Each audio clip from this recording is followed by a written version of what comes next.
Right, let's make a start. Welcome everyone to this Audit Committee meeting. Before we start, Andrew, could you do your usual round of introductions to who we have here this evening? Thank you. Okay, thank you, Chair. If I can start with people online firstly. So we've got Jonathan Brown, who's the partner from our external auditors, KPMG. Graham Cadle, who's the Council's Service Director for Finance.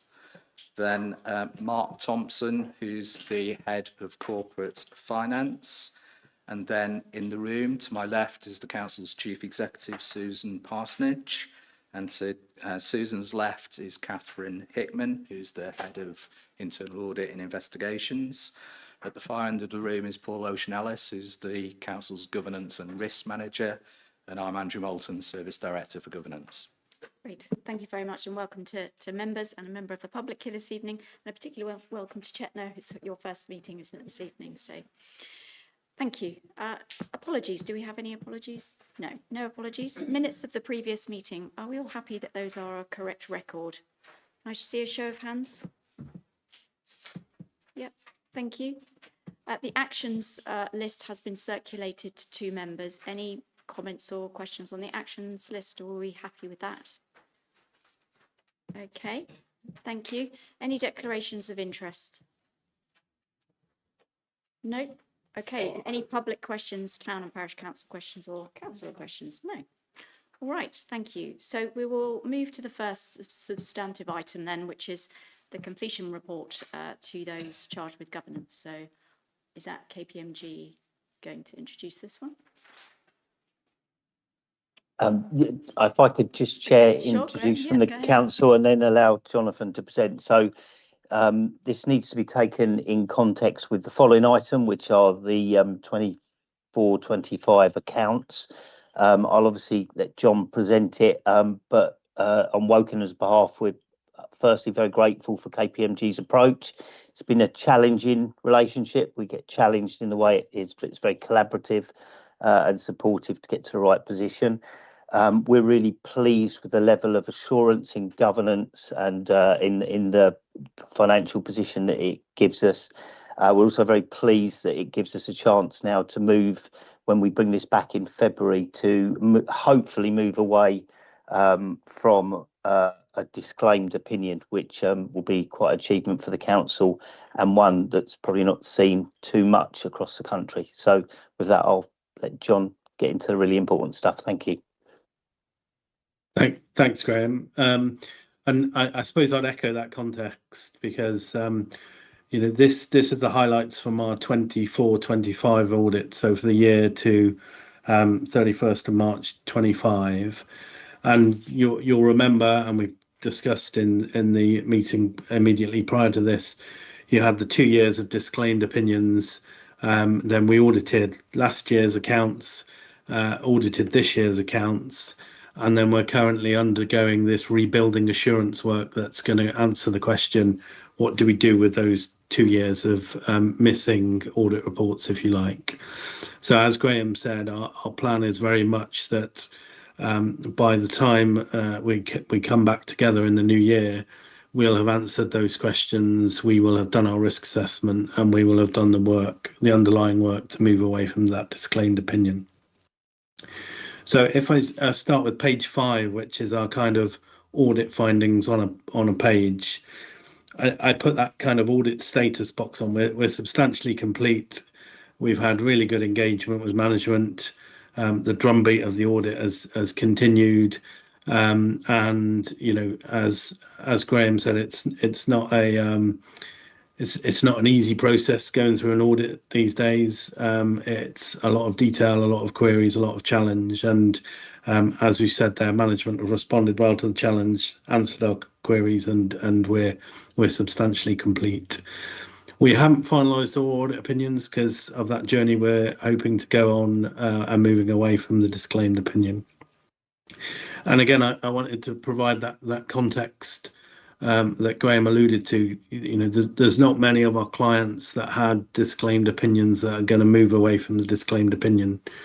So, we do a risk assessment of our clients that are at one end of the scale, that have had good management, that have had grip, that have been open to audit, that have had sensible management of reserves, and they will get one level of review and challenge.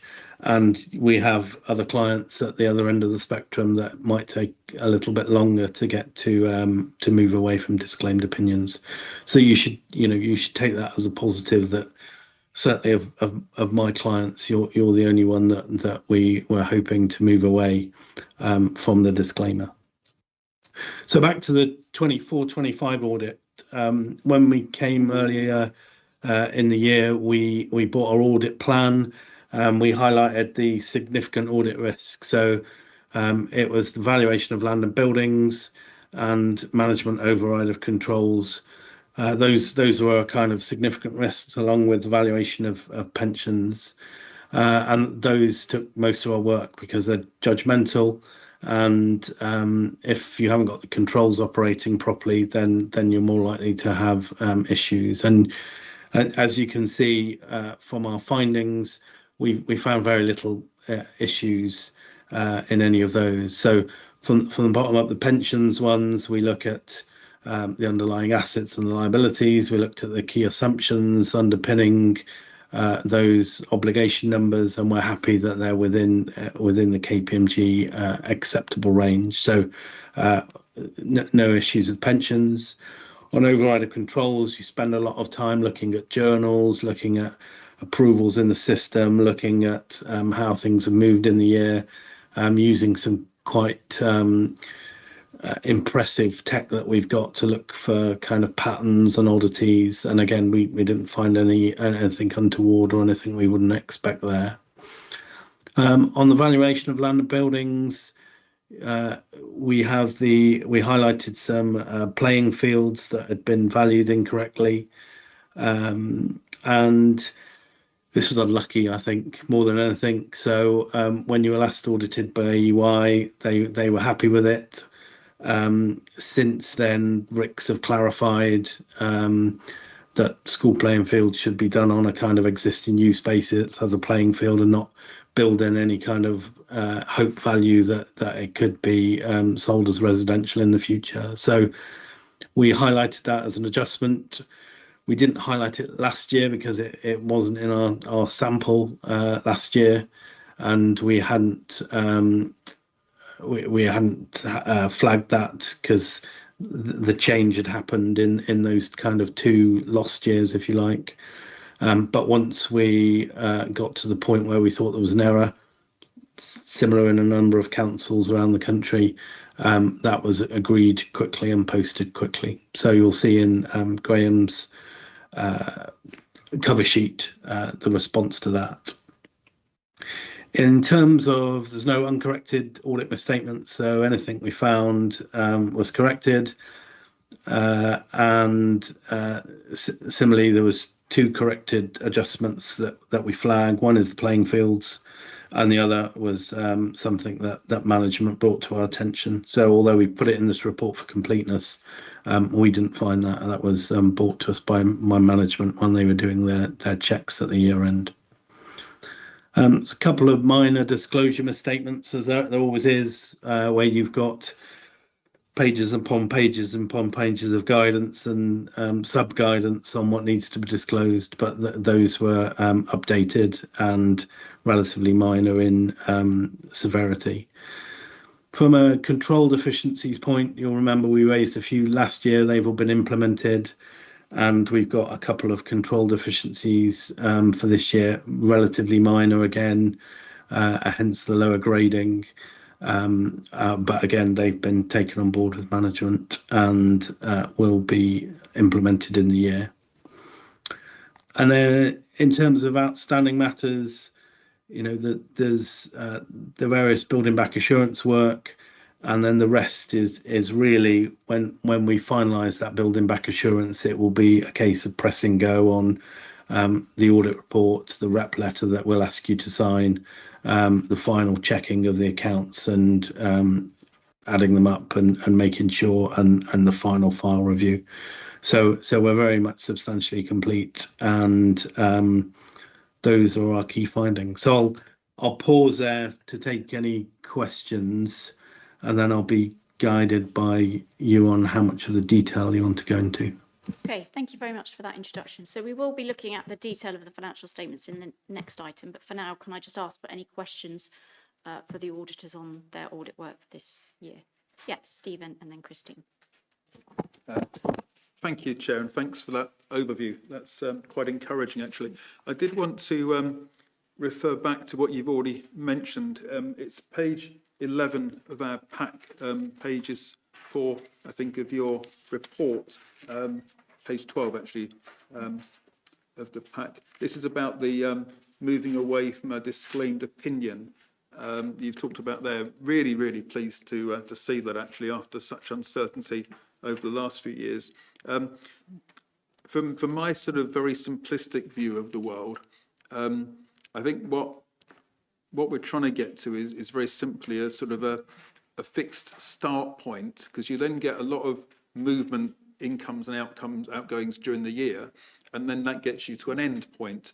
So are you telling us that what you're heading for is that starting point, that we will then have confidence in that the rest of it then flows from that, but we know what we've got in the bank, basically? Is that what you're telling us? I've got a second question after that, if I may. Yeah, absolutely, in effect. So if you think about the balance sheet, as it used to be called, you have your assets and liabilities, you know, your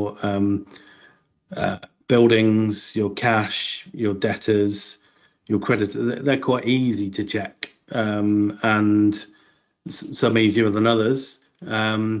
And then you've got your reserves, which is kind of the usable, unreusable reserves, what can be used for capital, all those different types of reserves. So it's, while we can get happy with the top half of the balance sheet relatively easily, it's how do we know that there isn't any artistry gone on in that bottom bit. And so the rebuilding assurance work is exactly that, to say, are we happy with those things that have gone through there? Has there been any funnies, and does it make sense based on what we know about what's happening in the top half?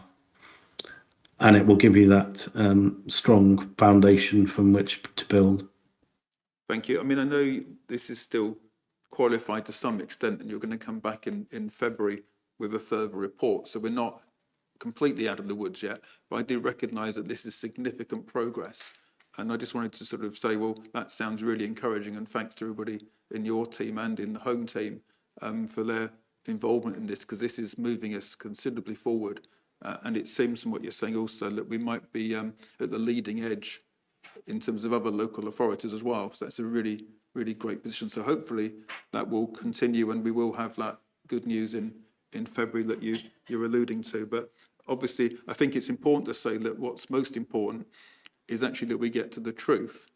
And if there are things that are still concerning you, that we are aware of that, and we're not just aiming for that qualified approval, whatever it might be, without, whatever the cost is, it's got to actually be truth. And I'm sure from a professional position, that's what you'd be seeking as well. You're not going to put your reputation on the line to sign off something that isn't truth. So I appreciate that. You don't need to comment on that unless you want to disagree with me about your professional approach. Yeah, completely agree. It's thank you. The second question I had, this was anything that involves the pension scheme. I prick up my eyes or ears, wherever you want to look at it. And this is looking at page 19 of our packet, page 11 of your presentation. And it's talking about, at the top of the second side, we concluded that controls in place to review the valuation did not meet the requirements of auditing standards to be an effective management review control. And that just caused me a little bit of concern because, as you may know, and others in the room will know, I sort of sit on the advisory panel for the Berkshire Pension Scheme on behalf of Wokingham Council. So anything that sort of indicates about the pension scheme, I get probably more excited about than I should do. So can you just explain this a bit more to me? Because I know you then sort of say, well, it doesn't necessarily matter too much, and I get that. But yeah, is this something that I possibly should be raising at my next meeting with the pension fund in terms of, or is it that I'm actually taking this and thinking it's more important than it is, and therefore I should actually be ignoring it? What's your thoughts?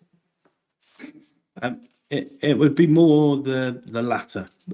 So the auditing has evolved over the last few years, and one of the things that has evolved is this definition of what's called management review controls. And the auditing standards is our kind of Bible, if you like, and it basically says to be an effective management review control, you have to meet all these criteria. And then it says, auditors, you have to report to those charged with governance, you guys, if they don't meet that high bar. And it's a significant and one of your significant risks. So often we see this wording where in journals, because it's normally a significant risk, and the levels you have to get to be an effective management review control as defined by auditing standards is really high bar. So what this is basically saying is, you get your pensions numbers from the actuary. They give you a valuation. Graham puts them in his accounts in all the right place.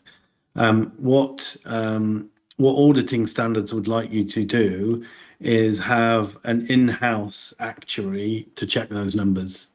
And so somebody with similar competence and capability to your actuary that does them. And to be a management review control, they would set an expectation for each of the assumptions and almost do a bit like we do. Have a house view of what those assumptions should be, have an expectation of how far is acceptable for you to be away from that, and then conclude. What this is saying is that's a really high bar.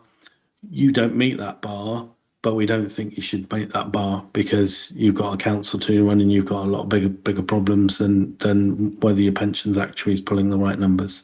So we've said we've not raised this as a formal deficiency, as management acknowledge they don't possess the relevant actuarial skills to meet that bar. But we have to put that in the report because that's what auditing standards say we have to do. Thank you.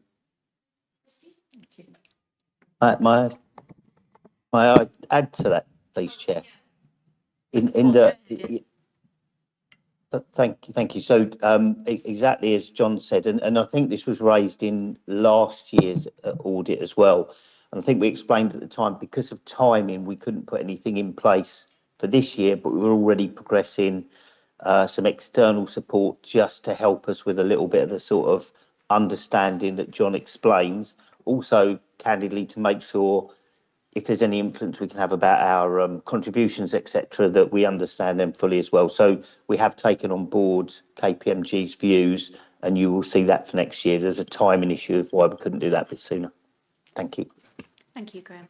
Christine. Thank you. I think actually Jonathan's probably answered it to a certain extent, because my query was around the audit risk on the journal entries. And I think, obviously, it sounds like it's a similar thing where you're saying about the high bar. I mean, I noticed that it was raised last year.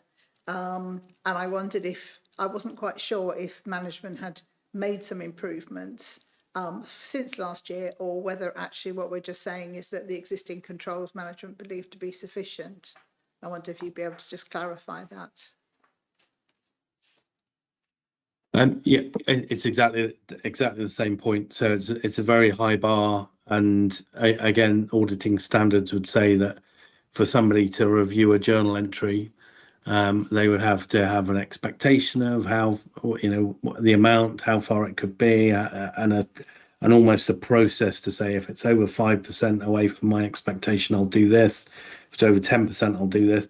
You just it's just not appropriate for the number of journals, and so that is very much while auditing standards require us to raise that as the gap to that high bar, we don't think it's significant enough to raise as a control recommendation, because we're happy that you don't have to do anything. What we don't want to do is keep putting in formal recommendations that you're not going to do anything with. So we just put it in the narrative of the report rather than in our control findings. Thank you. Sam? Thank you. Yeah, actually, one of the questions I was going to ask was, yeah, you sort of covered that off, Christine, but the additional one that I wanted to ask was just around, you know, in the current sort of economic environment, we're finding that actually, you know, a lot of the good businesses out there, you know, typically struggle. It's actually not for profitability; it's for cash flow. You know, when you're doing the audit, is there anything that you see in terms of just risk that we should be just looking out for in terms of that sort of cash flow piece, particularly? You know, we're sort of operating at the moment in sort of uncharted economic times. Is there anything for us to be watching out for that you've deemed as a bit of a risk? Obviously, our kind of audit scope is about reporting what, you know, the cash and the movements in cash rather than opining on any recommendations. So there isn't anything that's come to light during the audit where we think you're missing in terms of cash management or cash flow, or we'd have put it in the control recommendations.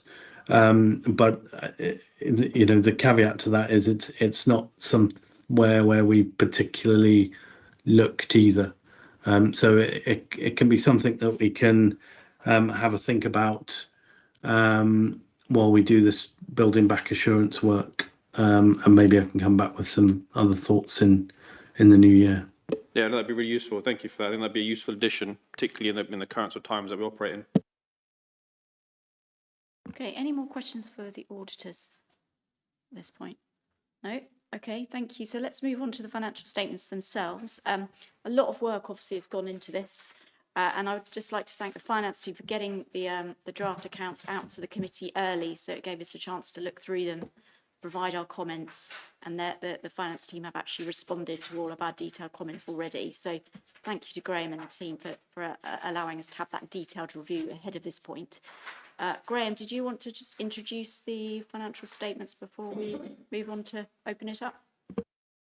Thank you, Chair. So just to reiterate that the ask today is that members note and comment on the accounts, but we will bring back a final version, as Jonathan's been through with the final opinion, to the February committee.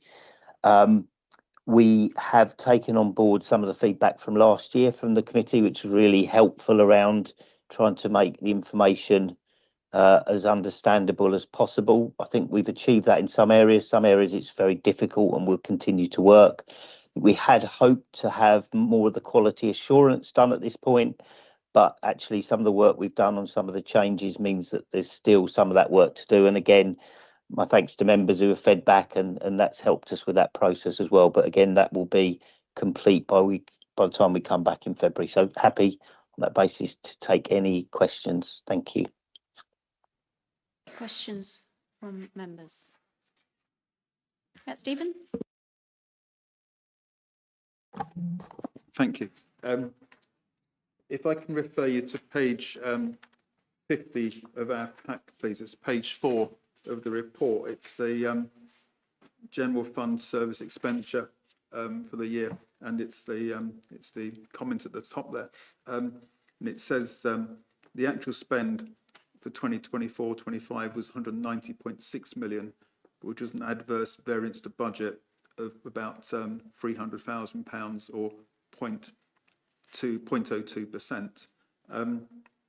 It may not look like it when I'm sitting here, but when I read that, I was thinking, wow, that's quite remarkable. I'm always like dancing around the room thinking that based upon the challenges that the council has been facing recently, and the increases in demand, increases in inflation, and the cost pressures that are coming down, to achieve a year-end outturn of within £300,000 of where you thought you might be in setting the budget, and it's that close. That seemed to me to be a very remarkable achievement and a credit to the officers and, dare I say it, the administration. But that might be that I'm actually coming at it from a biased viewpoint, and we're supposed to sort of put aside that in this when we're sitting on this committee. So I just wondered, from what you're seeing with auditing of other local authorities, how does this compare, first of all, in terms of that kind of miss of 0.02%? And where I'm thinking that that's something that we should be celebrating, do you actually think that from an independent auditor's perspective, that actually I should be seeing this and the public should see this as actually that we're not competent and we're actually not doing a good job. So what's your thoughts on how we compare, and am I completely misreading it in terms of thinking that this is a good outcome? Yeah, no, I'd say it is a good outcome, and it wouldn't take you long to find councils that have gaps between budget and actual well in advance of that. You know, you could drill down into it and see that I'm sure there's lots of ups and unders that have contributed to that overall aggregate score, if you like. But that's part of the job of management, isn't it? To manage those cost pressures and to look at savings elsewhere when things have gone. So you know, there have been overspends and underspends in various departments and taps that have been turned on and off during the year. So to land it within that kind of ballpark is very good, I would say. Thank you. No, that helps me, because I was reading that, and my own work background prior to this was in finance in a financial services company, and achieving that kind of correlation to budget and actuals would have been seen as success. But I just wasn't sure if that cut across into local authorities. So I'm pleased to hear that it does. If I can ask another question, please, about reserves. And I understand that reserves are quite technical and can be difficult for people to understand. And I put myself in that position that I may not fully understand them. So I just wondered if you can talk me through the difference between usable and unusable reserves, and what might cause the numbers to change year on year in a way that a lay person like myself can actually understand, please. Thank you. Oh, crikey. Yes. So, you know, the usable reserves are there for you to use. It's kind of does what it says on the tin. So, you know, if your 300k difference was a 3 million difference, you would be able to use those usable reserves to manage that position. So it would give you a little bit of time to you know, get a grip of the finances and flip that overspend to an underspend, so you would get back to a kind of net zero position. Some councils have very little usable reserves and therefore are running very close to the edge. So a small overspend in you know, a small element of their operations can put them into Section 114 territory quite easily, because they haven't got that buffer, if you like, to manage that overspend. So that's what usable reserves are. The unusable reserves are more accounting. So, you know, pensions reserves, capital revaluation reserves, collection fund adjustments, those kind of things that you can't use those reserves to prop up a failing position. And you know, if you go back to the discussion on building back assurance, the split of those reserves are key, because in those 2 years, if things have gone between those reserves and people have moved things out of a pensions reserve into a housing revenue account or a general fund account which can be used, that's the kind of things that we're trying to find in our building back assurance work, because it's usable reserves that give you that buffer to ride any storms in the in-year ups and downs. I'm sure Graham will be able to add to that from a you know, head of finance point of view as well. If I may, Chair. So yeah, thank you, John. I think the only bit I'd add to that is the usable reserves. Much of them are allocated, so we'll make a list, if you like, of risks and commitments coming up, and therefore they can go up or down, not meaning necessarily the council's in more distress, but that it reflects the type of risks and the type of things that are being covered. So we actually, if anybody wanted to see more detail, there's a report that we took to Overview and Scrutiny Committee, I think in October. Mark will correct me if I've got that wrong, which actually listed out a breakdown of those reserves and the type of risks and the type of commitments that are in place to cover off as well. So would it be reasonable to think that over a period of time, reserves would flex and move around perhaps quite dramatically according to the needs and risks that the council was facing and the services and what was going on at the time? So you wouldn't expect the reserves to be static, is my thinking. They very much can do. Okay. Yes. Because I just was concerned because there's a leaflet that I've seen going around the borough, or part of the borough anyway, which is indicating that there's been a 35 million reduction in the reserves since 2022 to plug budget gaps. And they suggest that this indicates a financial decline and evidence of the administration lacking the skills required for good financial management. In your opinion, is the current levels of the usable reserves adequate for the risks that the council is facing? Or do you agree with this leaflet's claims that actually there is a lack of financial control within the management of the council and the administration lacks the skills to manage what it's dealing with? Who's that a question for?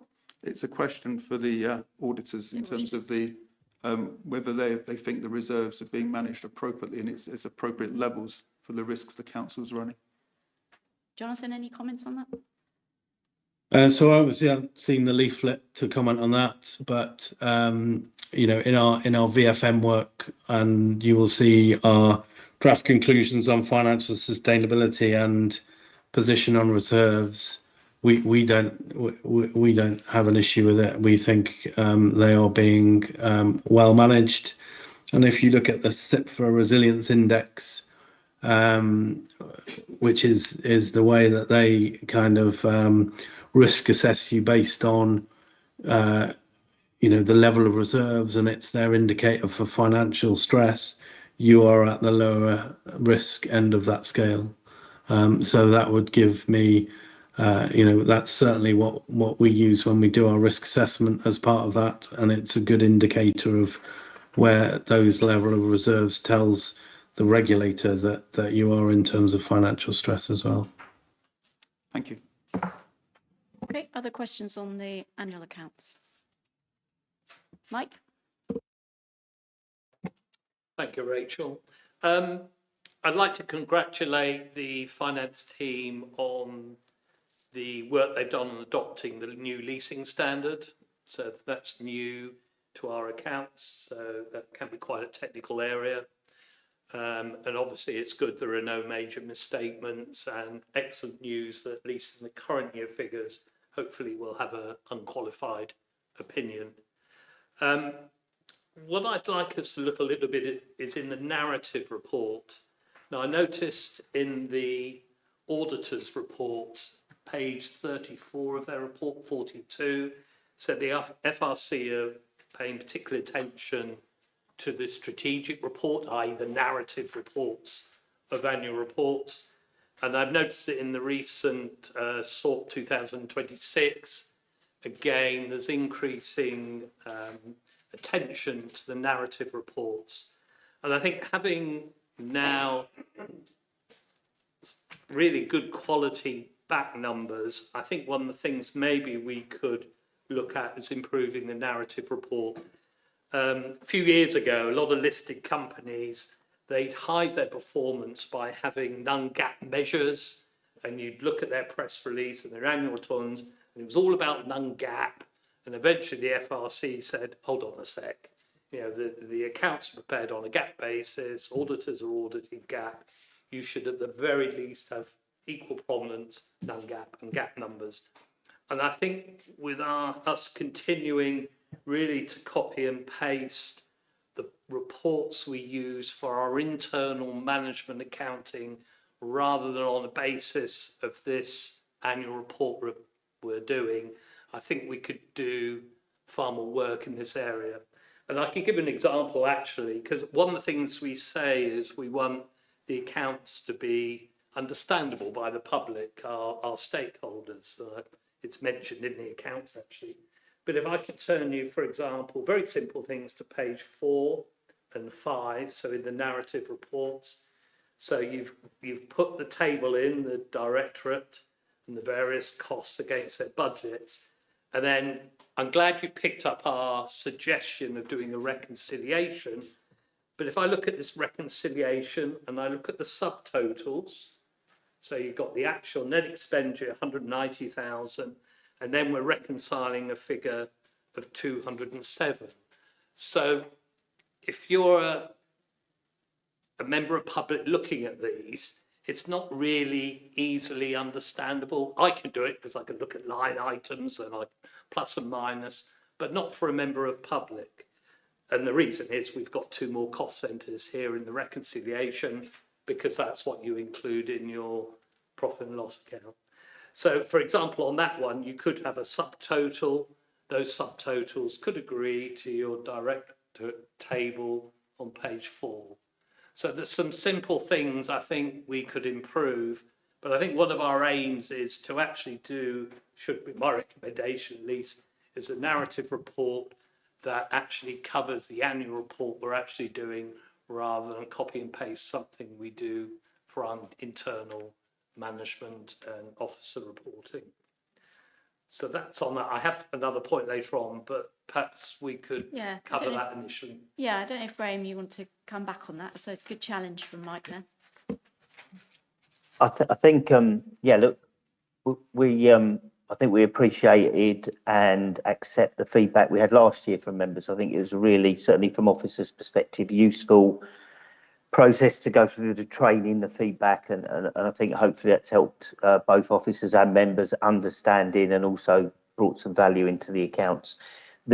Some of this is very, very complicated, and we have spent a lot of time getting the reconciliation to reconcile in any sort of way. So hopefully it's a step forward, but we're happy to consider further advice. Obviously, Mark especially is living and breathing it, so it's very difficult to see sometimes the wood for the trees. But if Mike or others have some specific things they'd like us to think of going forward, maybe we put it in next year or into next year's accounts.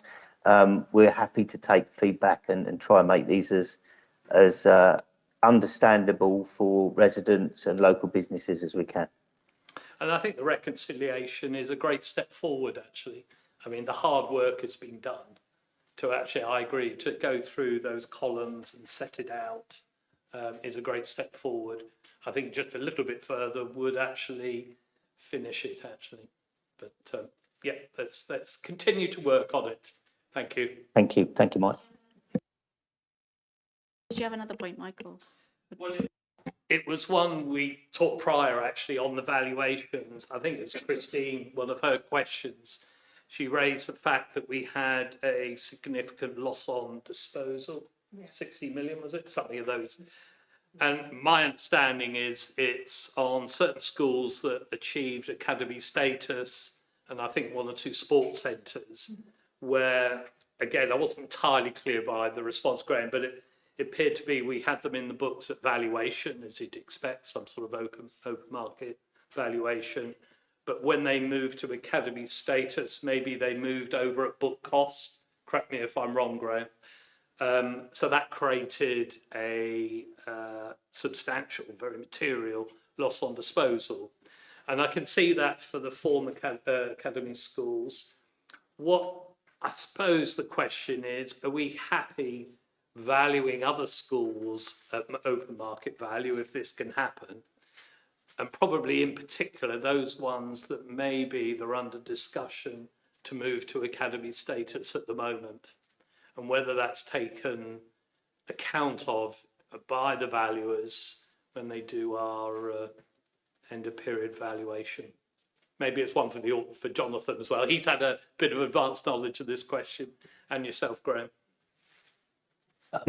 Mark has very kindly come on and can talk through the detail a little bit, if that's possible. Yeah, I was just going to say with the academy, so we have requirements to value those on book cost, but under the academisation process, the council, I think, have no choice but to enter into a 125-year lease at the value of £1. So the council can't sell that asset to an academy. We have to follow the statutory rules, and that creates on paper a significant accounting loss. But it's not a real loss as such, because the value of that school would have been acquired over many years ago and funded from government grants, etc. So it's purely an accounting exercise. I'm not quite sure in terms of schools coming up to academies whether we would change the valuation. I think it would have the same impact, because we'd have potentially a revaluation loss rather than a disposal, but it would still have the same impact of changing that asset to a value of £1. But that's something we could double check that. But yes, particularly with schools, it's obviously the route we have to follow. Yeah, I'd agree with that. And I think it's the academisation and the signing of the lease that triggers the change in valuation. So saying, here's our pipeline, let's write those down, I don't think is currently allowable. But it's certainly one I'll check and feed back with my valuation colleagues, because they can feed back to the SIPFA and the guidance setters. If I may just add, Chair, I think it's a brilliant example of some of the complexities and what that means to some of the numbers, which can confuse or concern people when it's kind of a process we don't have much to do or say as to whether people come academies or not, and the numbers on our books, and actually at the end of the day doesn't actually cause a significant financial change in any way. So it's a real live and really helpful example, I guess, of some of the challenges and some of the numbers that come out of the arrangements that are in place. Yeah, I can see that, and but you can also see it could lead to a potential overvaluation on your balance sheet, couldn't it? If you knowingly know a school was going to get academy status, but it's going to be transferred at book cost rather than the value in the books. So yeah, thank you, Jonathan. If you could follow that up, be interesting what the answer is. Yeah, if we could note that as an action, if not already done so, thank you. Okay, any other comments or questions? Yes, go ahead. So in the narrative report, in the financial context, there is a statement which says increasing demand, inflation, and uncertainty around interest rates. So just wanted to ask whether all scenarios have been considered, considering these three areas, and what is the worst impacted areas? What is the best case scenario? So I want to know whether all scenarios have been actually considered around those three areas, and what is the worst case scenarios that we need to, consider in the coming years. Thank you. Okay, can I ask Graham to come back on that one? Yeah, sorry, can I just ask what page that was on, just so I can...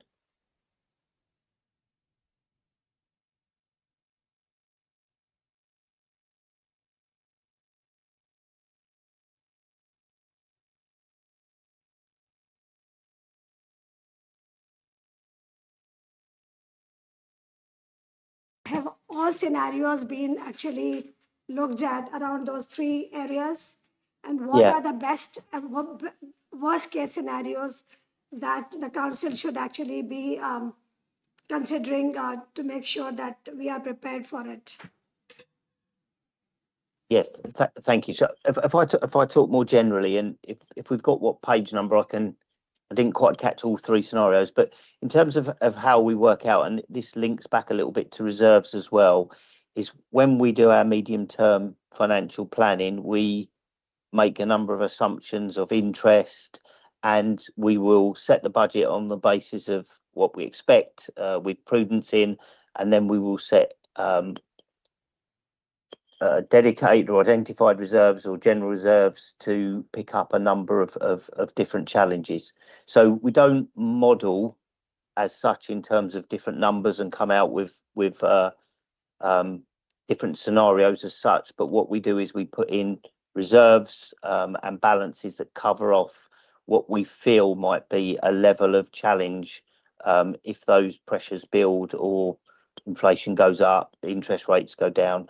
Obviously, what Mark will also do, for instance, on interest rates is we'll be talking to our external advisors, and linked to the cash flow that was talked about earlier, we might borrow more for longer term, or we might borrow shorter term, so that we can flex those arrangements as interest rates go down. So there's a little bit about reserves, there's a little bit about contingency, and there's a bit about how we borrow and lend to be able to flex those arrangements should they change or cause a further pressure.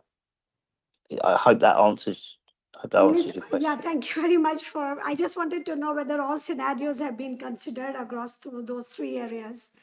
And are we prepared for the worst case scenarios? That's what my question was. What I might suggest, if that's okay, is that we pick this up under the that's risk okay. register item, because there's a risk that's okay. on financial And thank you very resilience. much for your response. So yeah, I think we can pick that one up when we come to the risk item. Thank you.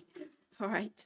Okay, any other questions on the, Sam, go ahead. Yeah, just a quick one from me, Chair. I think on page 51, it mentions around some of the overspend around the highways and transport budget. It might be just to sort of maybe look at, maybe for sort of the following year, whether kind of maybe any sort of forecasted savings target might be realistic, just because, if you ask any sort of council sitting around the table, the amount of time we spend trying to ask for more help with network maintenance and implementing parking initiatives, it maybe looks like something, could that be an area where we increase budget, or maybe that needs to be looked at.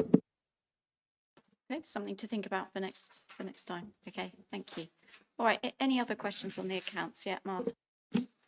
I know the dedicated school grants is an issue for us in general, but I noticed on the reserves, we dropped quite significantly from, I think, 6.6 to 1.9 this year.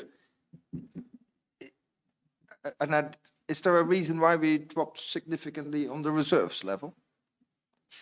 Maybe for Graham? Have you got a page number for that? So it is number 27. And it is to do with the dedicated school grants reserves.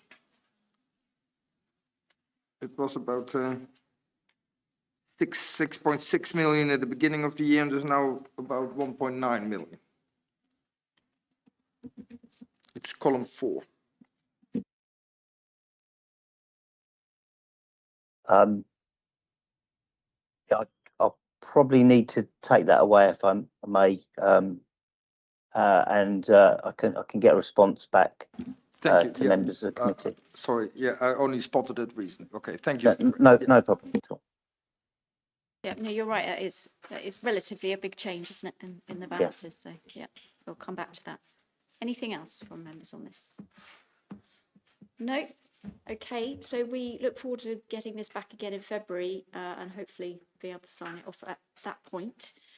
We've also got in our pack the auditor's annual report. Jonathan, is there anything you wanted to pick up from that report? No, so there's a requirement that we give you a version of the annual auditor's report by the end of November. So in the pack is our working draft of that annual auditor's report.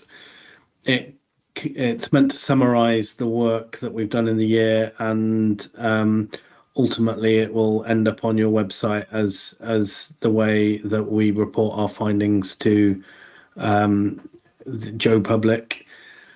So it should be a summary of our work, which at the moment has our findings from the audit, It also has our VFM conclusions in there. So we have various responsibilities regarding value for money, and you'll see that the finalisation of that work has not identified any issues. So you'll remember we talked you through our risk assessment earlier in the year where we didn't think you had any risks of significant weakness, and our work at the final stages has confirmed that to be the case. So it's meant to be an overview of our work for the year. Okay, thank you. Did anyone have any questions or comments on the annual report? No? Okay, thank you very much for that. We will move on, and thanks again to the finance team and the auditors for all the hard work that's gone into the reports that we've discussed already this evening. Okay, so let's move on then. So the next item we have is governance of partnerships. So this came out of a request from the committee, I think from the risk management health check, that questioned whether risk management was fully integrated in terms of partnerships. So I'll hand over to Paul to introduce this one. Yeah, so this is item 36, page 21 of your agenda pack. And as Rachel just said in the introduction, this is an action coming out of the risk management health check, which identified some inconsistencies in our approach to risk management concerning partnerships. So one of the significant things that has happened since the fieldwork for that risk management health check is the completion of the partnership framework, which sets out an effective approach, guidance that provides an effective approach to partnership working.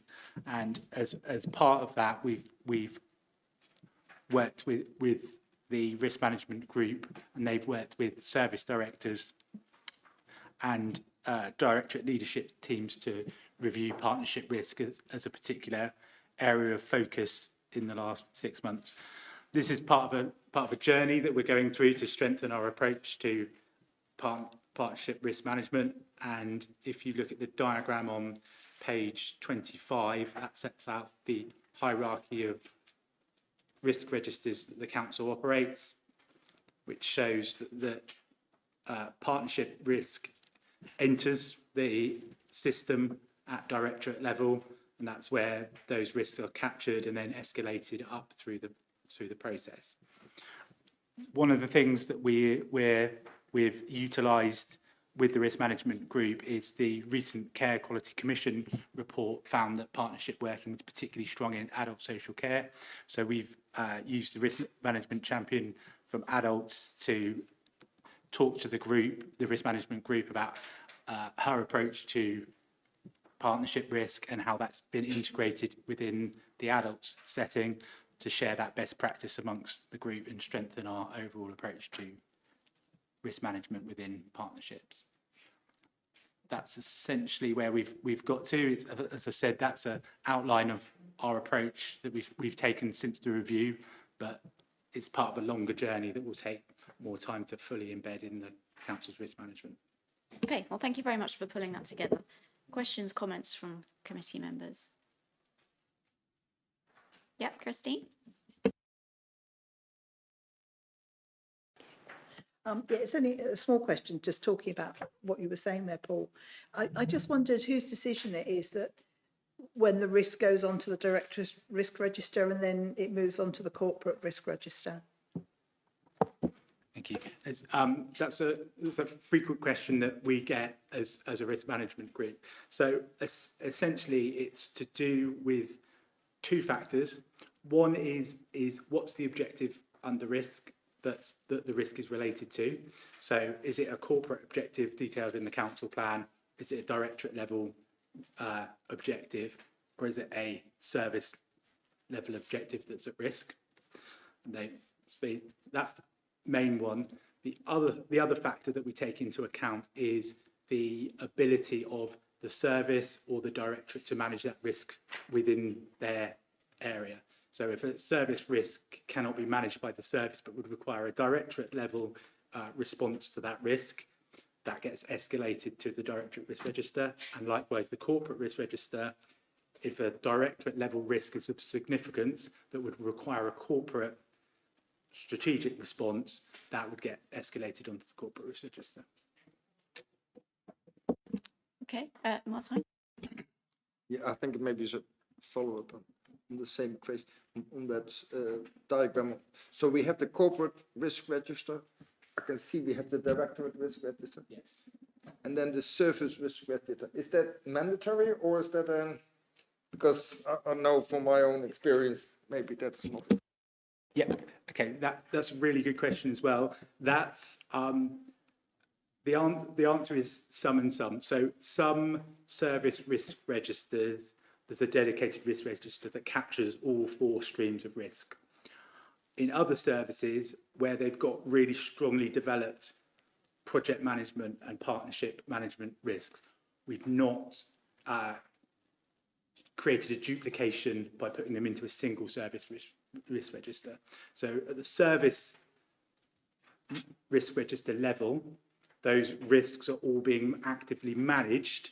It's just there's not a prescribed way that they are managed, because some have really strong project management skill set and partnership governance. They will all have an operational risk register, but that might not include those 3 elements, as procurement risk is another one. And the directorate level, it is mandatory. Yeah, directorate level is mandatory, yes, and that's a holistic view of all the directorate level risks, including those service risks that feed in, which will include all the things in the green triangle. Okay. I just wanted to pick up that, so you've listed at the bottom of page 24, you've listed out the risks that have been identified. A couple of things that sort of struck me as I was looking through, in terms of how do we address due diligence of partners? So, you know, if there was some sort of potential reputational impact from, you know, I don't know, a data breach or something, you know, health and safety issue, something like that, that would affect the council, how are we managing and mitigating that risk in terms of who we work with? And then sort of a bit more of a difficult one to kind of enunciate really, but where we are working more now with partners than perhaps the local authority did, say 20 years ago, where we are perhaps, you know, using partners to deliver services that the council itself used to deliver, how are we addressing a risk of sort of loss of democratic accountability? So if a member of the public had an issue with, I don't know, a local charity or a local partner of some sort that they were dealing with, how are we addressing the sort of risk of, you know, that's one step removed from the kind of democratic accountability of the council? So I think those things are, I'm sure they are, you know, they are thought about and they're there. It's just I didn't feel they were particularly brought out. I don't know if you had any comments on those sort of 2 in particular. So in terms of the first one, in terms of who we work with, I think that's part of the decision making within the partnership framework. There's a section that talks about in fact, it covers the whole life cycle of a partnership, from engagement through all the way around to dissolving the partnership. And within that, there's a particular part of it that talks about looking at the appropriate partners to work with and who's engaged in that process. So there is a section within the partnership framework which asks those questions, and I think that's a decision for management and how they engage with that. I think there's a interesting question there around the difference between shared risk that's owned by the partnership collectively and then risk to the council from that partnership. And we're very clear when we're working as risk management group with service directors that they're clear that there's both types of risk going on and that they have to manage that, and that shared partnership risks is a responsibility of the partnership and how they manage collectively those jointly, but there is also risk to the council in how we do that.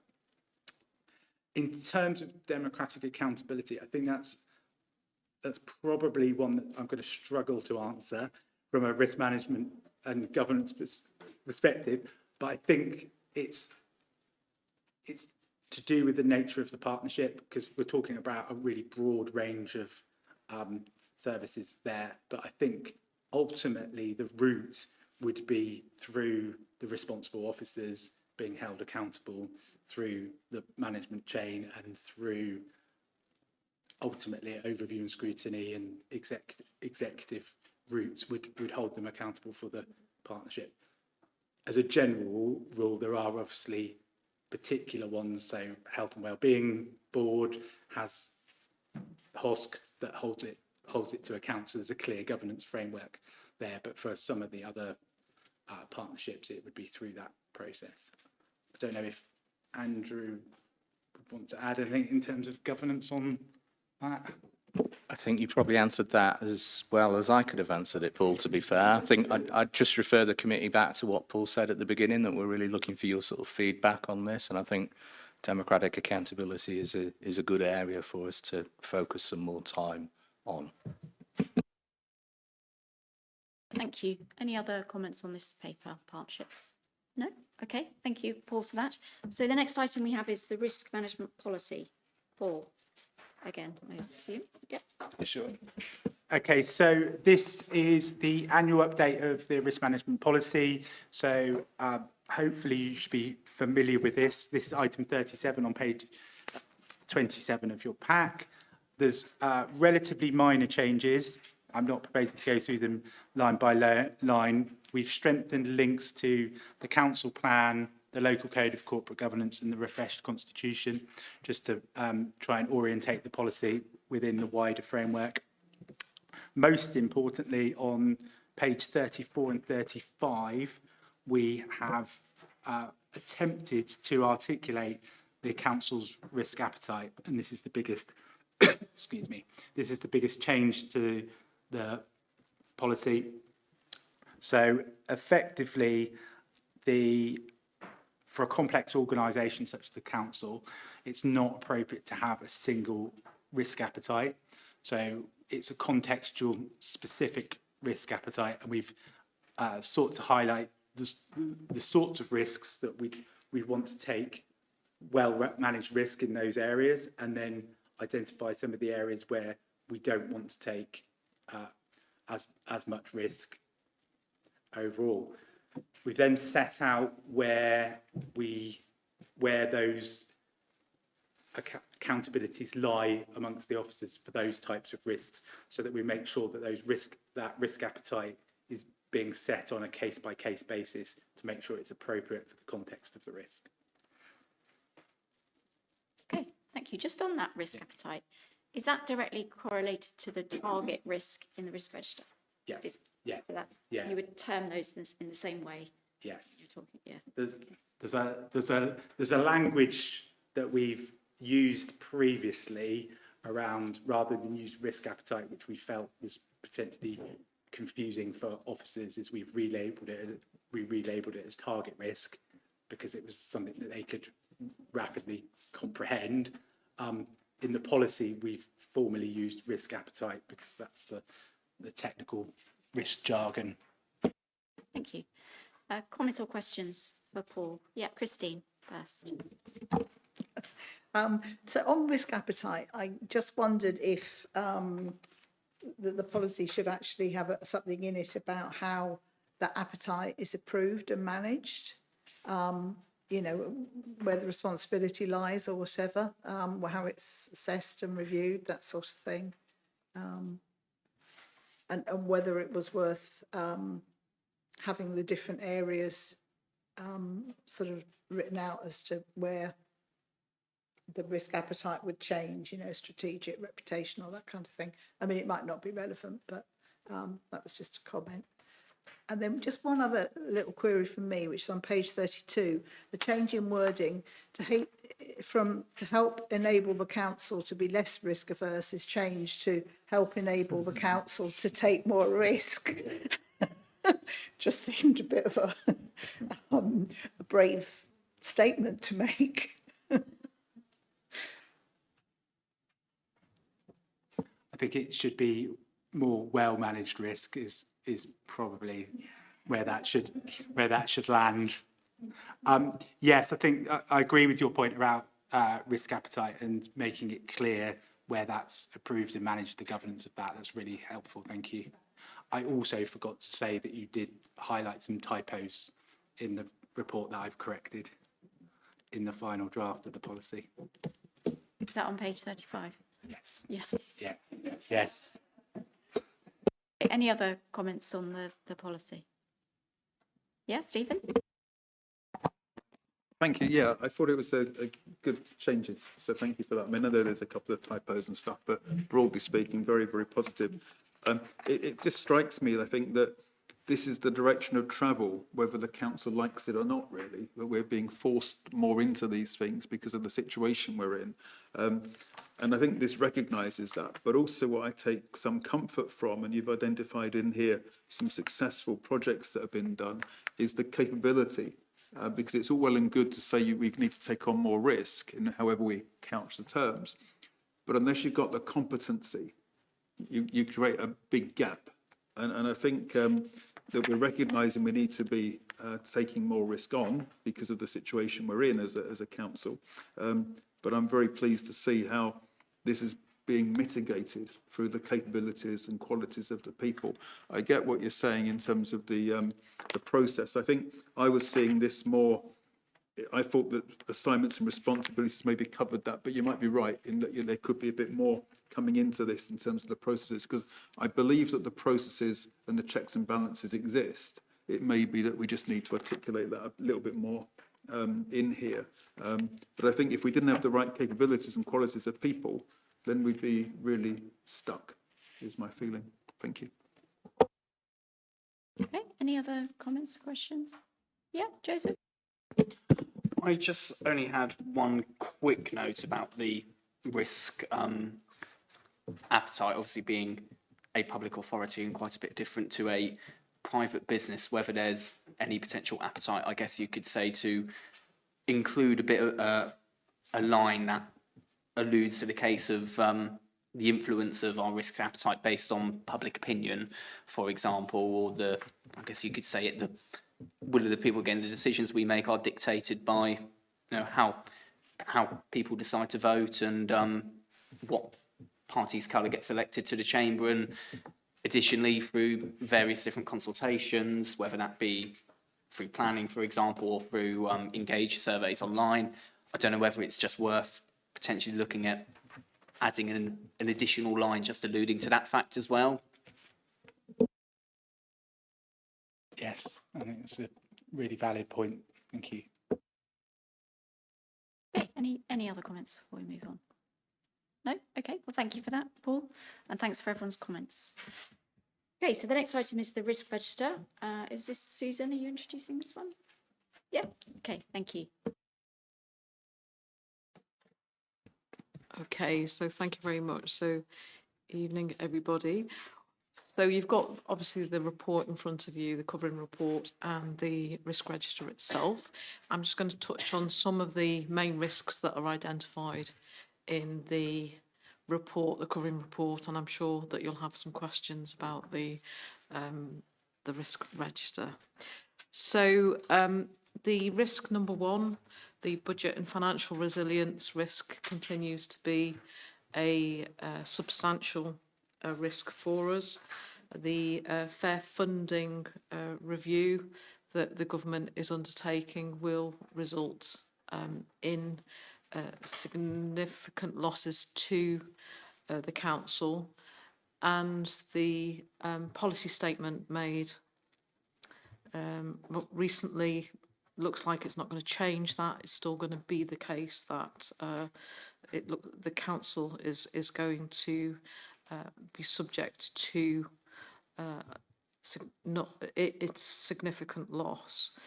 And I think that for me, what's really interesting, and I made this point to MHCLG recently, is that this is not being considered alongside the impact of SEND and the deficit, because the two together are considerable. So I know that the government is looking to undertake reform around SEND, and that's been delayed until the early part of January or the early part of next year, the two things together do have a not inconsiderable impact. And so I really wanted to flag that. So the risk hasn't changed. It looks like there will be a loss, the loss that's indicated in this paragraph, and as I said, it's that the two together is considerable. So if I move on to the next that point around risk 3, that's about the workforce, and we've widened really this risk to ensure it covers the different types of skills that there are sort of national staff shortages. So that's been widened. The risk 5, which is around send, I've just mentioned around send. And so this relates to the fact that points out we've had that delay in the send schools, which would have been really key to helping us in terms of provision in the borough. And where the pressure is here is that we have to place outside of the borough where we don't have sufficiency within the borough, and with that brings extra costs because the places that run the provision in other parts are often private, which are they're driven by profit, and so this is a key risk.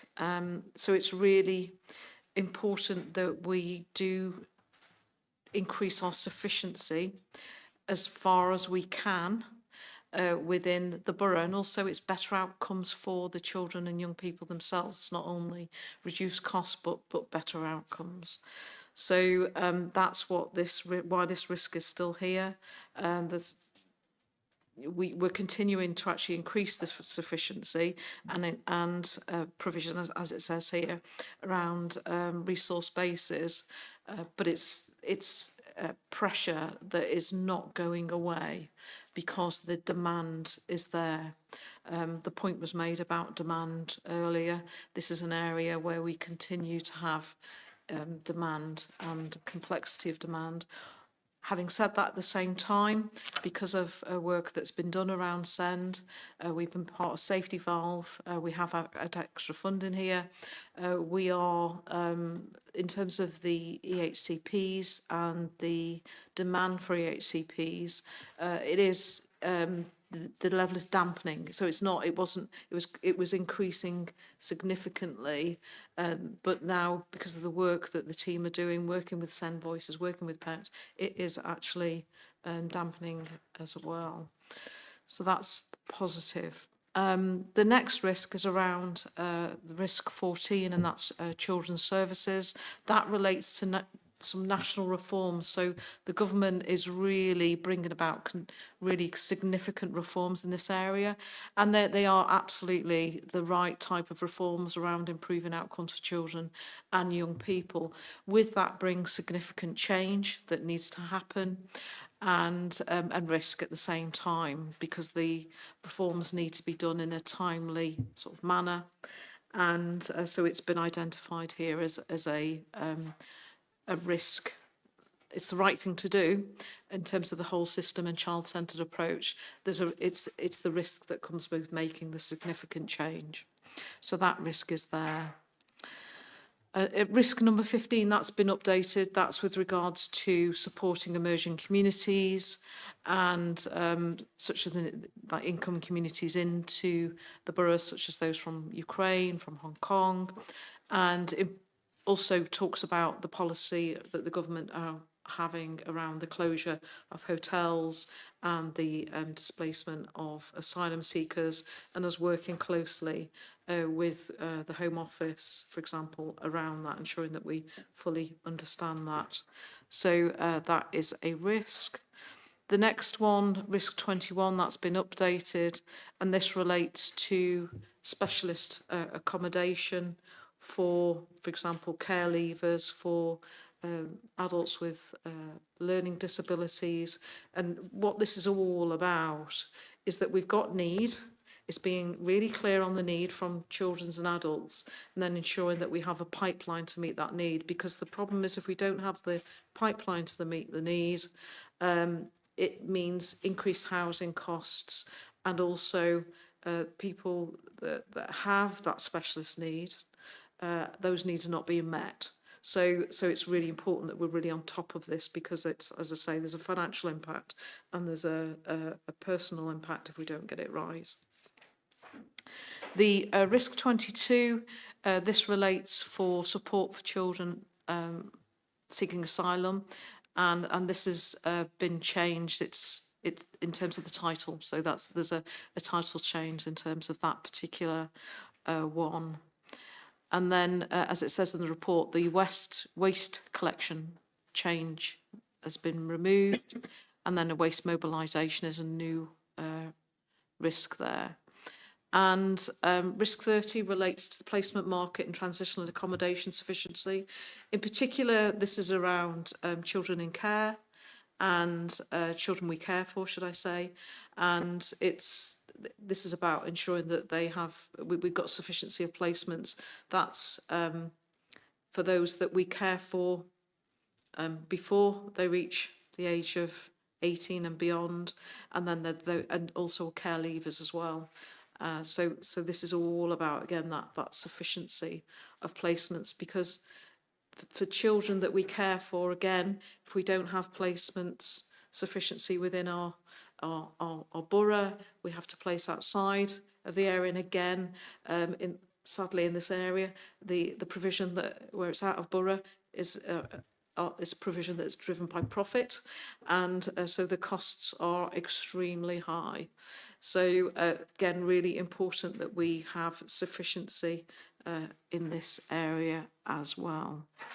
And as it says in this paragraph, it's really important when we think about care leavers that we have the right type of accommodation, the right level of support, because it really sets them up for life. And so it's really important that we have that suitability of accommodation. We are corporate parents, and that is really key. And then the final risk that I wanted to mention was about community cohesion, and that is we've included that as a new risk, in particular because of what we've seen across the country. And I think it's really important that we have this as a risk in the sense that we have site across the borough, and we have site regionally as to community, in terms of community cohesion. We really understand it. So that's been included in here. Okay, thank you very much for that introduction. Questions from members? Yeah, Rob, go. I've got a number of questions, so I'll just zing through them if I may. I noticed that for the most part, always the owners of the corporate risks are director levels, and for the most part, the mitigating actions are also director levels, but not always. Are they intended to be director level for all the mitigating actions, or is it just accidental that they usually are? So it will be the directors and their teams. So yeah, but I'm just pointing for the mitigating actions. For the most part, these are the named individuals are director level. Yes, but not always. I was just trying to work out whether are they supposed to always be director level responsible for the mitigating actions, or is it just happenstance that the majority of them are director level? I mean, maybe Paul would want to come just in terms of how we've organised this governance-wise, but. Yeah, go for it. Yeah. Oh, yeah. Sorry. Yes. So all the risks should be owned at director level for the risk owners. That's throughout the course.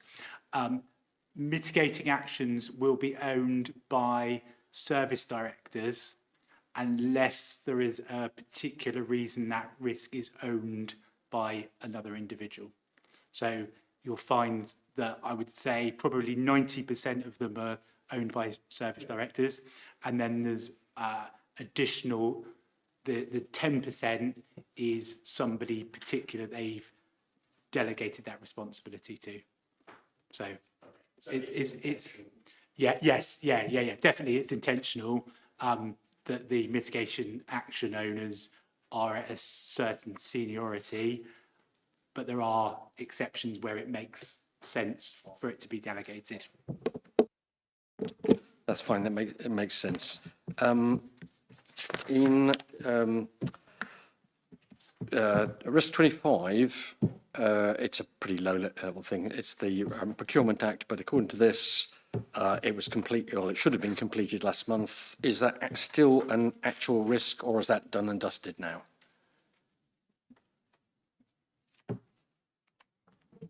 I know that we have done a lot of work in this area. So, Paul, did you want to? Sorry, I keep looking at. Perhaps I should be looking. No, it's fine. Yes, that's an error. Risk 25. Procurement Act implementation is done in as business as usual now and part of our procurement process. Thank you very much. Risk 28. The mitigating actions were scheduled for June, shown as on track. Are they actually? What's the situation? Why are they still showing as on track if they should have happened several months ago? Yeah, could I just come in on that one as well? Because the actual risk is quite far away from where the target is on that one as well. So it's what are we doing?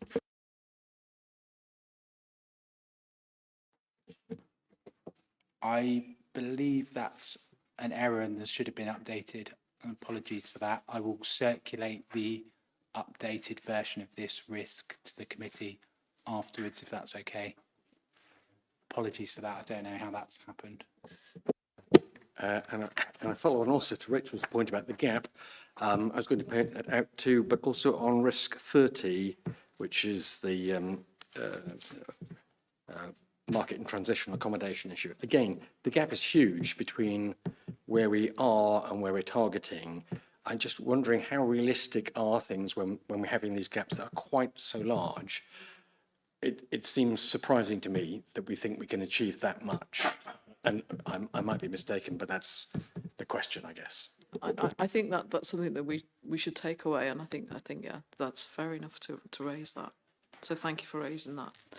And just on the, if I can go back to the housing, in terms of the inspection, we did get an independent review of where we are in terms of the housing side of things in terms of meeting the regulatory requirements. So, but it does, as Paul said, we just need to update it, as in this has not been updated in the way it should have been. But it's I know that has happened. Okay, Sam and then Stephen. Thanks, Chair. Yeah, well, just looking at a couple of things to raise. So I'm looking at page 47, risk 24. It says it's really great to hear that the council, yes, the waste collections changes, that's been removed as a risk, which is it's good to see that the council has an evidence base to demonstrate the changes have been successful in delivering the financial business case. But it'd be good to sort of have a sight of that, and if it's somewhere else, yeah, that could be sort of circulated. That'd be useful to see. And the other point I just wanted to quickly mention, around page 46, risk 15, resources to support emerging communities. The other thing that may be worth looking at, and I don't know if this is an issue in this borough, but particularly in the north of the borough, we're seeing a lot of actual internal migration from people from London, for example, into our borough, just because of the Elizabeth line. Yep. And it'd be really interesting to look at whether, since having the Elizabeth line, is the forecasted inflow from London, is that as forecasted, or are we seeing greater numbers, and is that having an impact on kind of services, housing, etc.? 2 points. I think certainly since COVID and probably before, and the borough is an attractive place for families who are in the sort of like west part of London, I would say. But I think probably that with the flexibility that COVID brought in terms of working, that makes it even more so, and with the easy accessibility into London, both Paddington and Waterloo, it's an attractive place to work. to live. Sorry, what was the other question that you raised? Sorry. Oh, yeah, the other point was around risk 24, yeah, the waste collection change was just around, yeah, it's really great to see that the council has seen evidence to demonstrate the changes have been successful in delivering the financial business case, so it's useful to get sight of that. Okay. Yes. Okay. We'll make a note of that. Okay, thank you. Okay, and Stephen, do you have a point? Thank you, Chair. Yeah, I was interested in your comments about risk one, the budget and financial resilience. I'd also made a link with risk 5 as well, and I was going to ask about that. You've more or less covered that off. I just very disappointed to hear what you were saying about the so-called fair funding formula. I think that should be subject to a reference under the Trade Descriptions Act is my cynical feeling, but I know it's a bit more serious than that. But as you said, or whoever's written the report said, it's a fairly blunt way of trying to achieve something. I understand to some extent what the government's trying to achieve, and they do need to try and address this, and they've got limitations as to what they can do. But to me, it just struck me, and you've articulated it well, that for us, with the delays to the SEND provision as well, particularly the 2 schools, that's a real double whammy for us. I wasn't sure, and you may not have it to hand, which I'm not expecting you to have it to hand, because I haven't asked you, but I just wondered if we did have the 2 schools, by some miracle they opened in after Christmas or something, how much of a difference do you think that would actually make, or do you need to sort of go away and consider that? I would need to take that one away for sure, if I could. And I know that Emma, the DCS, would be able to answer that. Yeah, no, I'm apologies for throwing that at you because it's an unfair question. Right. But I just trying to get, really in my own understanding, now that we're hearing from you that we are likely to be facing the worst of all outcomes, which is disappointing. But that may mean that we then need to refocus our efforts in terms of trying to get those schools sooner rather than later. I know it's the same government. I know it's the same government that's stretched, and I'm not trying to be political about that or party political about that. It's just where it is, but it would make such a difference. And they may, with different departments in government, they may not be recognising the overall impact it's having upon Wokingham and its residents. I do think that's right, and we should explore everything that we can to maximise funding, income, opportunities of things that will mitigate, the losses. So an example that I can give you yesterday, which is not related to SEN, but is about the fact that we've appointed somebody to help us with bid writing. So that we can maximise any, to get success in terms of the bids, and we're doing a lot more around commercialisation. The numbers are not as big in terms of the returns right now compared to what we're talking about here, but it's about how we maximise whatever opportunity we can. And you're right to raise the point about the school, to reinvigorate that point. Thank you. That's really encouraging to hear that, because again, that's being very proactive and trying to seek other avenues, which is great. I mean, I was hearing today, I think we probably, if any of us followed the budget, they were talking about yet more money being allocated to mayoral authorities. Yes, that's right. And we, of course, don't have any say in that or any result or an outcome from it. I know that there's suggestions afoot, but that's presumably a little bit of a way off still. But we're automatically excluded, unfortunately, from that kind of opportunity. So pursuing the opportunities that are available and trying to be more successful is a significant thing. So thank you for that. Well done. Thank you. I just have one question. Okay, could I just come to Mike first and then to you? Okay, all right, Chetna, go ahead. I think it's in regards to the same question around the mitigation of the 47 million downfall. I know you are looking at different avenues. Yes. So as I said, we need to look at the best and the worst case scenarios. So the best case is like we are able to somehow source 47 million through different other channels. The other is we are not able to source even half of it. So what that actually will mean in terms of our services. So will our services, are we going to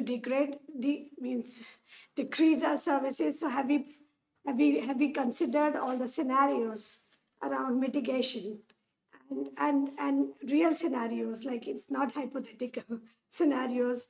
So means how much can we actually source from outside, how much we will still have a downfall, and if there is a downfall, what is the impact going to be on our statutory services? Sorry, thank you. Okay, so we are right now, and have been for a number of months, really thinking about how we will maximise income. So just mentioned a few minutes ago about actually, how we can be successful with bids. Also at the same time, how we become more efficient. So looking at our productivity, looking at our process, our business processes, because what we don't want to do is to reduce our services.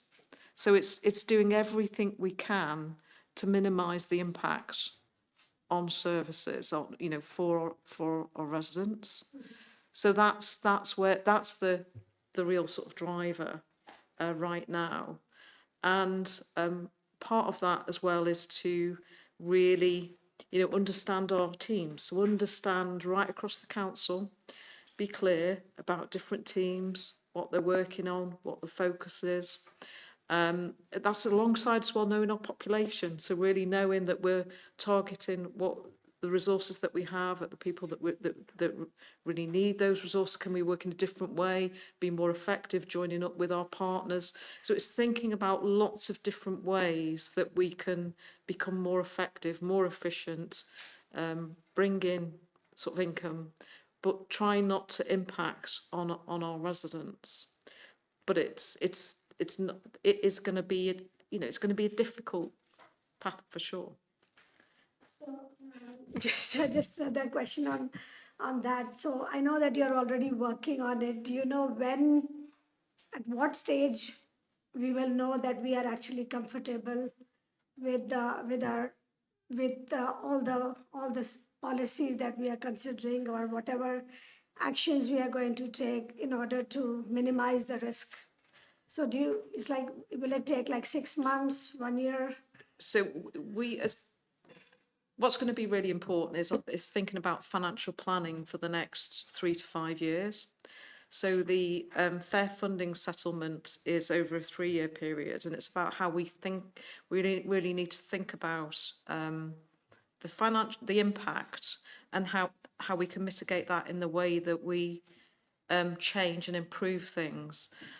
So we need to have a really clear strategic approach to that, and I would say that it will be part of when the budget comes to council.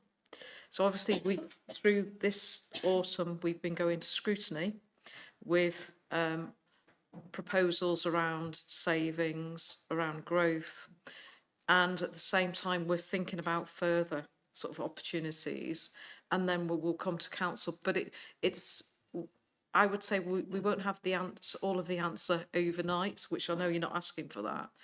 I think it's really important that we don't knee-jerk, that we really think about what we're going to do and when we're going to do it.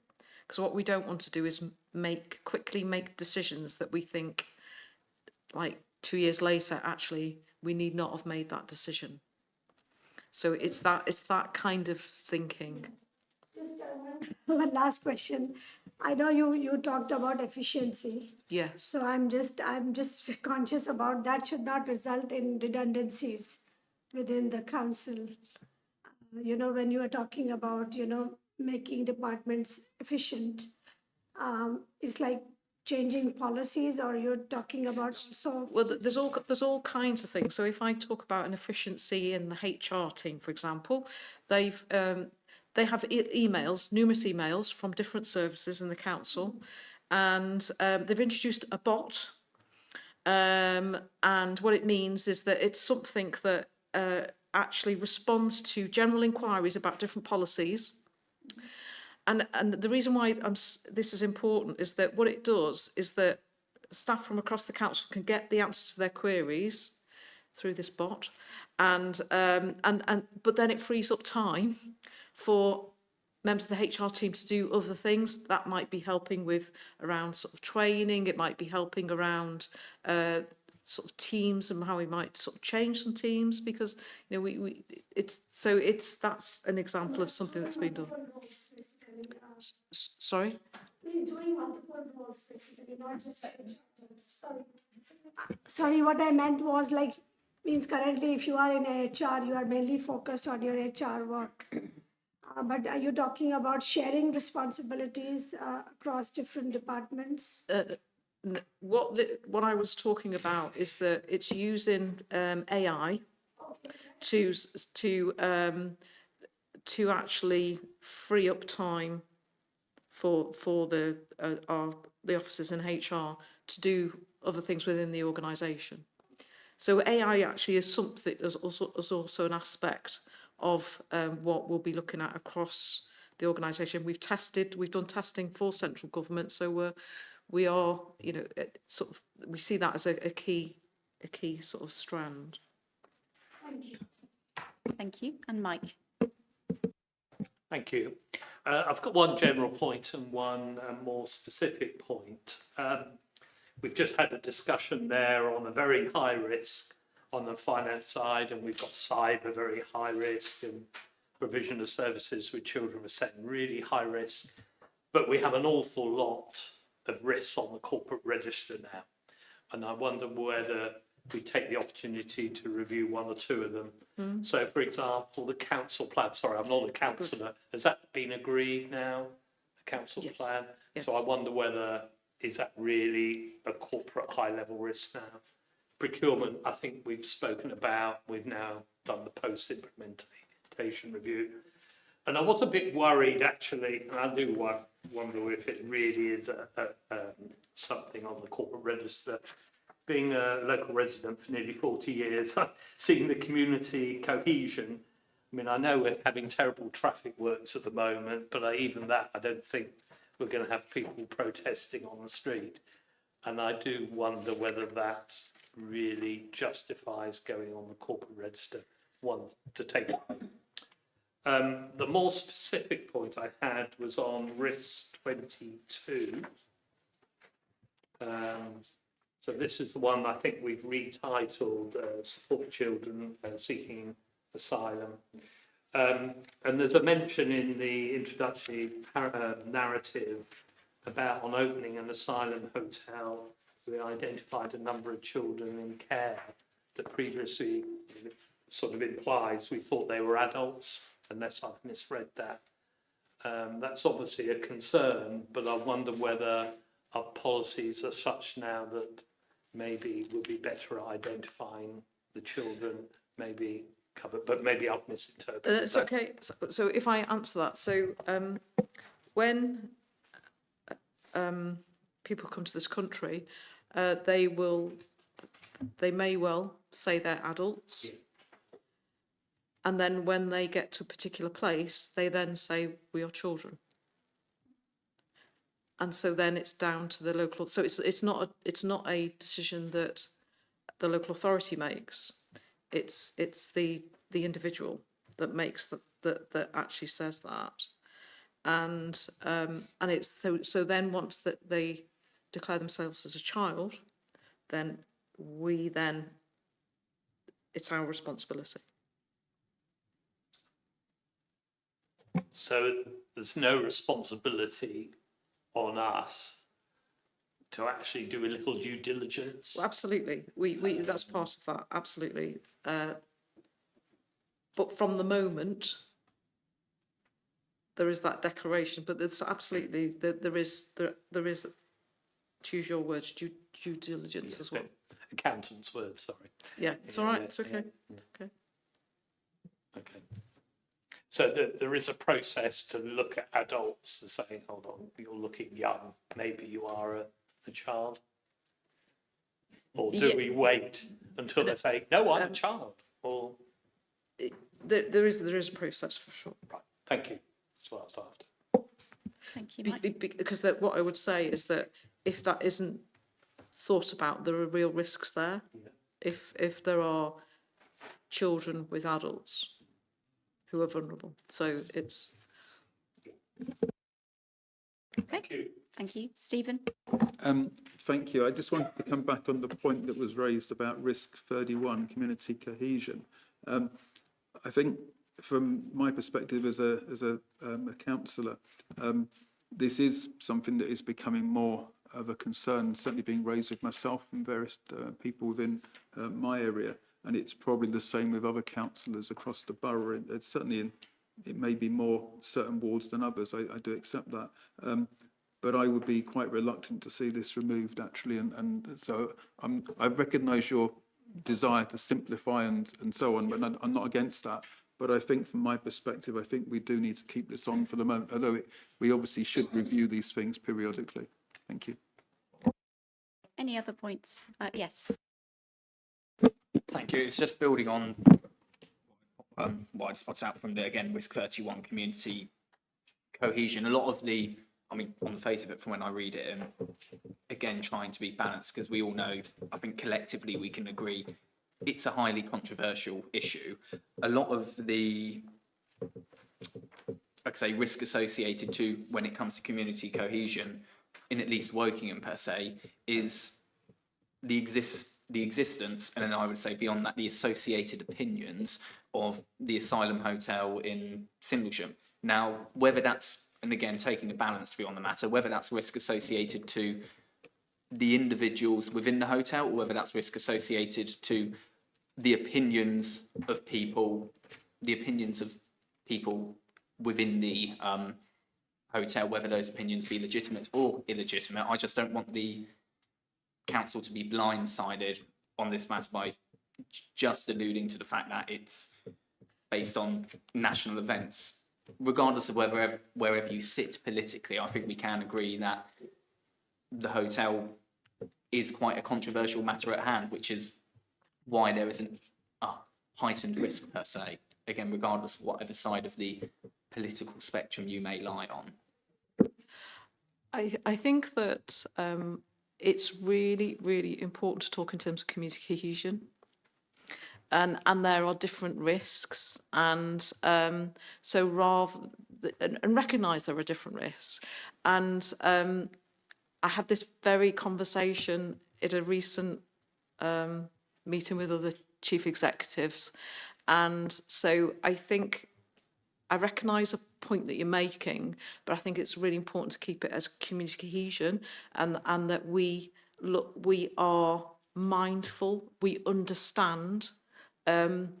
If risks are emerging or things are emerging, that we keep an eye out for that and understand it. But I think yes, there are, in terms of the hotel, there are risks attached to that regarding the individuals themselves. So I think it's really important, though, to think in terms of community cohesion in the broadest sense. Really important. No, so I'd say I completely agree. With just my only concern was its complete exclusion from that point. In particular, just on the basis of how controversial it is to particular individuals, because we know the sheer existence of the hotel has rubbed up a lot of opinions on both sides of the political spectrum, which is why I just wanted to make the point that potentially it should be alluded to the fact that, again, existence of that hotel, regardless of opinion, is increasing the risk of eroding community cohesion. Yeah, thank you. It is mentioned in the detail. What I understand. Yeah, go on.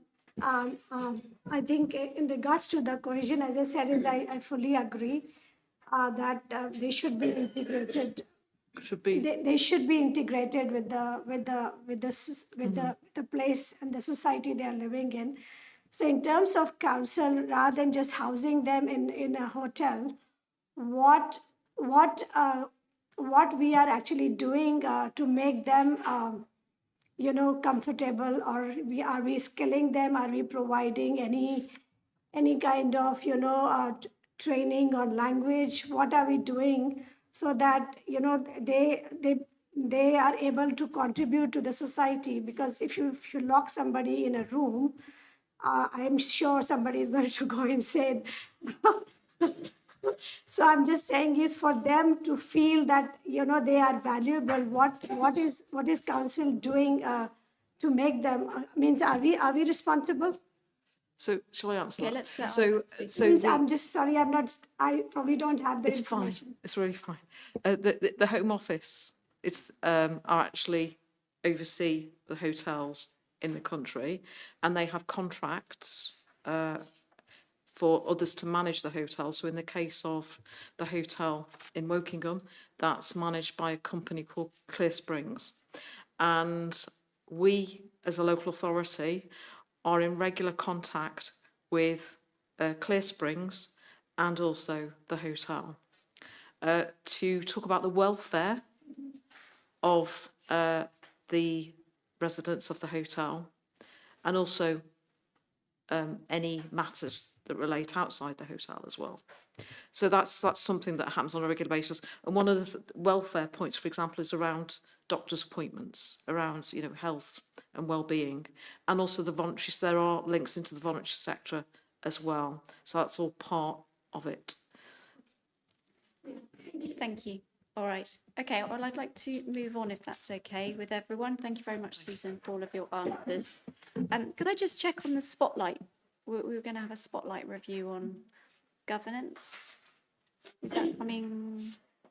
Yeah, unfortunately, we haven't been able to achieve that for this time. We'll be looking to bring it to the committee in February. Perfect. Yeah. Okay, thank you. All right, so the next item is the internal audit report. Over to Catherine. Thank you, Chair. So this is part of my regular reporting on the work of the Internal Audit and Investigation Service, and it covers quarters 1 and quarter 2 of the financial year, so the period up to the end of September. I think you're all familiar with the format of the report now. So Appendix A1 sets out all the audits for the year for 25-26, and also any audits that have been carried forward from the 24-25 financial year. And those are on pages 96 to 99. The table there shows the status of those audits as at the end of September. And where we have issued an audit opinion for a final report, those are included as well. Since I've prepared this report, there have been some further movements, so I'll just give you some updates. So for the 24-25 audits, they've both been finalised, those outstanding ones. So there was Health and Safety and SEND, and both attracted the Category 2 audit opinion. And in terms of the 25-26 audits, there's been more movement there. So we've finalised the Capital Depot project, which was a Category 2 opinion. Also, Information Governance and CSIRO, that is at draft report stage, as is the SIPFA Financial Management Audit. And in addition to these, we've completed a number of grants. So there's the Disabled Facilities Grant, the Core Growth Hub Grant, and Families First. So I'll reflect those movements in my next report that will come to you early next year. In terms of the high-risk concerns, and they are summarised on pages 89 and 90 of the report. And I know in previous meetings, we've had some concerns that have been outstanding for quite some time. So we've been able to be quite proactive and gone back to services, and we've managed to clear quite a number of those. There's just the one older one, which is the right to buy policy, which was from 2022-23. But that has now been finalised. There is now a policy that's been prepared. So that will be removed from the table going forward. So high-risk concerns are all relating to the 24-25 financial year. So that brings everything a bit more up to date, which I think is a real positive.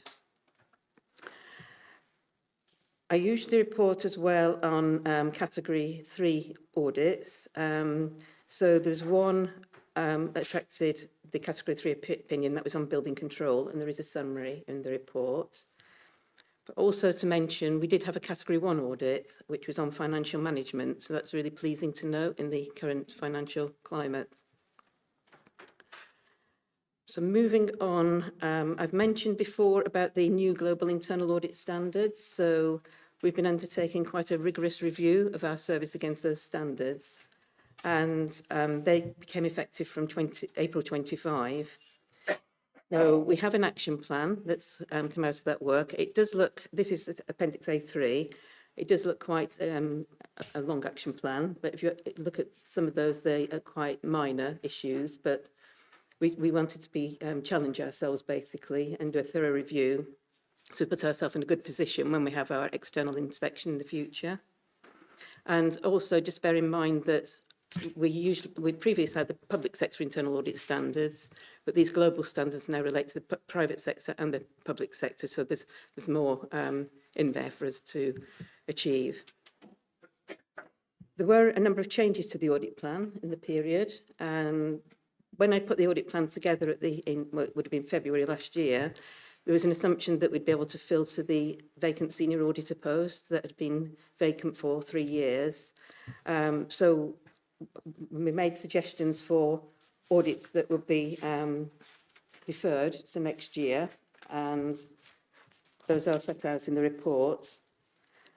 I'm pleased to say, though, we've now had approval to fill that senior auditor post. So I'm going through the HR recruitment exercise, and we envisage that we might have somebody in post by April next financial year. In terms of corporate investigations, the statistics are in the report, and we've had some further results from the National Fraud Initiative mandatory exercise, so they've been included. Some were reported from 24-25 in my previous report. We had a RIPA inspection as well during the period, so this is the Investigatory Powers Commissioner's Office, who do a review of our Regulation of Investigatory Power Act policies and procedures, and they do this usually about every 2 to 3 years. So I'm pleased to say that we got positive feedback on this inspection. He's concluded that our RIPA policy is very comprehensive and up to date. There's some minor suggested amendments, and I've taken those on board. And the IPCO has now confirmed that the inspection's been completed. And I think those are the main points in the report. So it's coming to you this evening to review and scrutinise.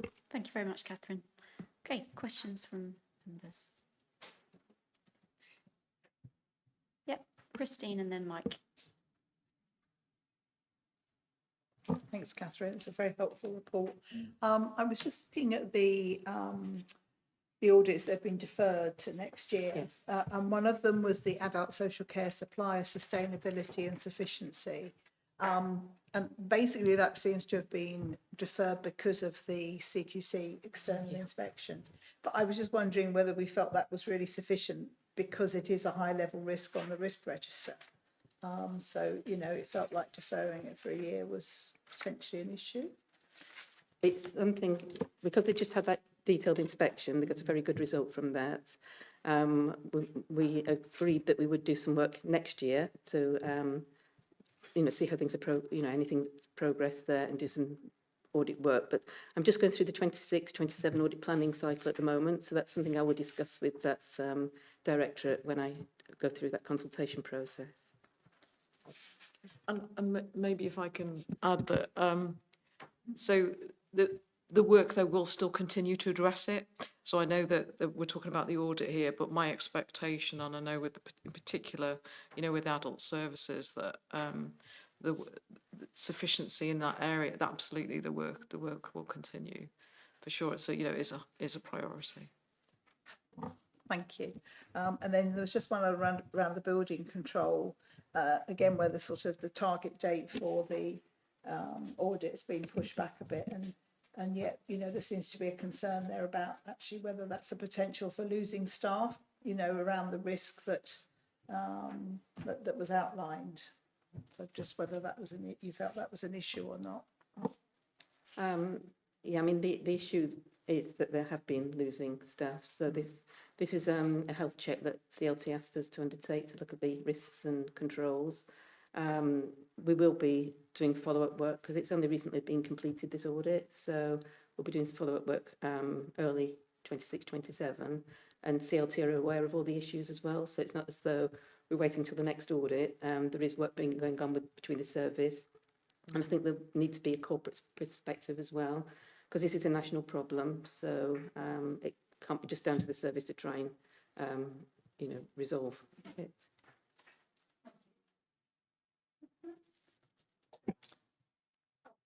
Sorry, Paul, did you want to come in? Yeah. The audit in building controls, what the update to risk 3 on the risk around workforce? What to discussion of CLT around that particular issue, so that's why it's reflected in the. Yeah, very comprehensive report as usual. Thank you. I had exactly the same point as Christine did. Just as a follow-up, the audit work you would do, is that similar to the inspectorate report you mentioned that had been done? Would you cover the same things that you're placing reliance on, or would your internal audit work would have covered different things? Because, as you mentioned, children's services is a high risk area. We look to place assurances where we can on the work that the external inspector's done, because we don't want to duplicate. But we will map against what we would be looking at in terms of internal controls to see if there's any gaps there and focus on those. Okay, but you're happy you're not missing anything by that other report that's just been completed? Well, we would be making sure that there was action being taken, so it just didn't stand still. So, part of our work would be to see progress that's been made, and, it's not just a point in time and that was it, Okay. And the other thing really minor, I think we've lost the system.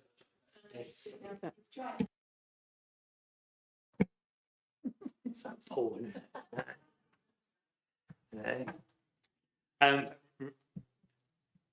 Sorry, really minor. On the anti-fraud, we had a nice little history comparing the number of referrals against prior years and things. And I noticed whistleblowing, we just had current year, if I get that, on page 93.